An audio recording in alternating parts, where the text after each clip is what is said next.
తదుపరి కందిమల్లయ్యపల్లె చేరారు. గ్రామస్తుల కోరికపై పెళ్లాడ నిశ్చయించారు. పెదకొమ్మెర్లలో శివకోటయ్య కుమార్తెను చూశారు సోములవారు. గోవిందమ్మ వివాహము ఎవరితో జరుగుతుందో చెప్పమని ఎరుకల సానిని సోది అడుగుతున్నది.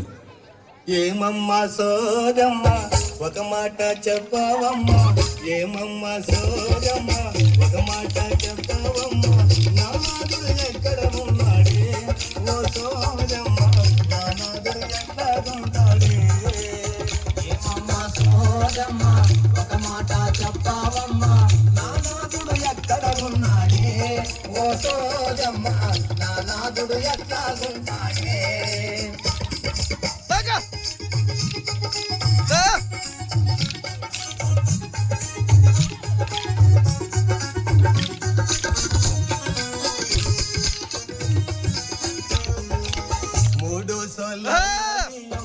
ఐదోరు కాల దక్షిణ మూడు సోలాల బియ్యం, ఐదోరు కాల దక్షిణ కొల్లాపురి గంపల పోయమ్మ గోవిందమ్మ, నీ నాదుని వివరము చెబుతాను. ఏమమ్మ సోదమ్మ ఒక మాట చెప్తావమ్మ, నా నాదుని వివరమున్నాడే ఓ